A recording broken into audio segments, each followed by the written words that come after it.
Based on current trends, soon 1 in 3 Americans can expect to have cancer in their lifetime. This need not be the case, as in certain cultures, cancer is nearly non-existent. Consider the possibility that in a few short decades, our current population might be viewed as one of the most foolish, wasteful, and destructive peoples to ever inhabit the earth. Let's start with a quick history lesson. In the 1600s, Galileo was persecuted by religious leaders for his crazy beliefs that the world was not flat. American men were owning African American slaves until the year 1863. American women had to fight for the right to vote in 1920. In the early 1960s, physicians advertised smoking cigarettes to the general public. And even into the late 1900s, African Americans were fighting just for equal rights. Today, nearly 98% of Americans think that they should be consuming meat, dairy, and eggs, or at least dairy, for good nutritional health. If we only agree on one thing, we can say that people are not always the most brilliant. So groupthink can be a very dangerous thing. Sometimes we should rebel. Us human beings are social beings. We need to cooperate with one another, but we should avoid following blindly like sheep. Regarding groupthink, remember that the powers that be, the top 1%, are pretty much 24/7 working to dumb us down. Consciously develop the skills to preserve and defend your mind. I broke free of the herd mentality in my 40s after becoming overweight and going through cancer.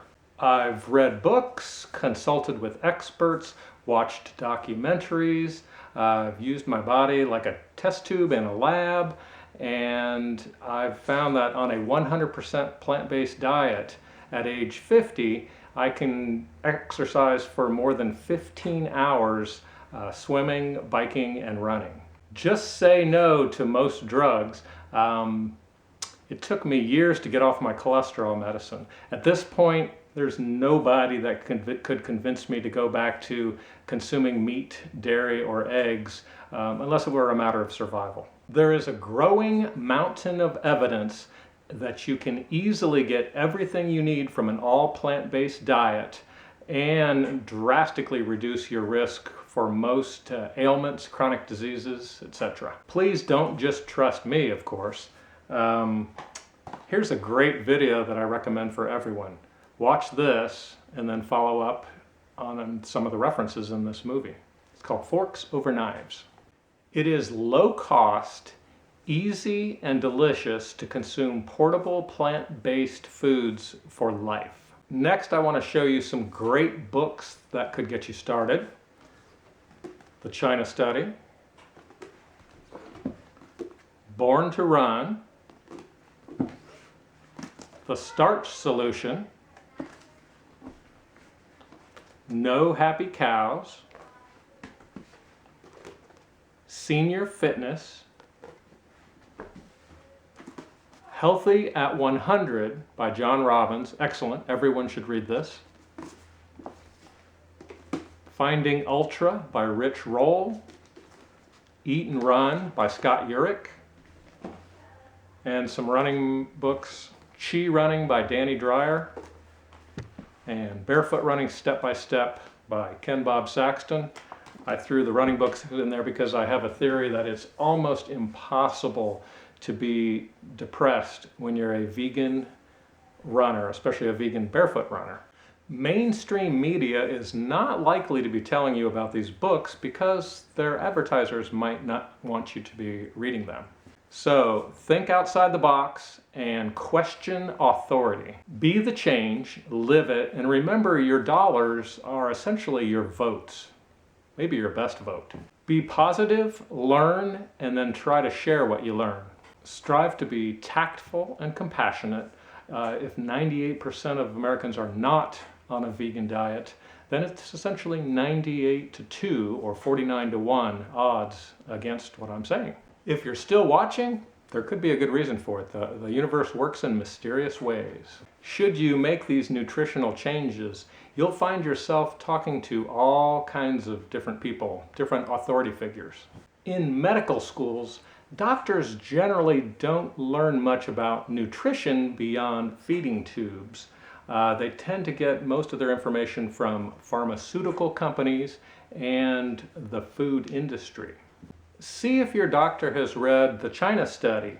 Perhaps ask him or her if they're familiar with Dr. John McDougall and how for decades he's been curing people, helping people cure themselves of chronic diseases using nutrition. Well-meaning professionals such as teachers and educators teach what they know. On some topics, it's sort of garbage in, garbage out. In your school cafeteria, there might be a giant sign from the Dairy Association that says, "Got milk?" Ask your principal at the school if he or she realizes that the consumption of dairy actually promotes osteoporosis as well as many other health problems. It is a fact that osteoporosis is highly correlated to a diet high in animal-based proteins, animal-based food sources. It's simply a well-known fact, backed by science.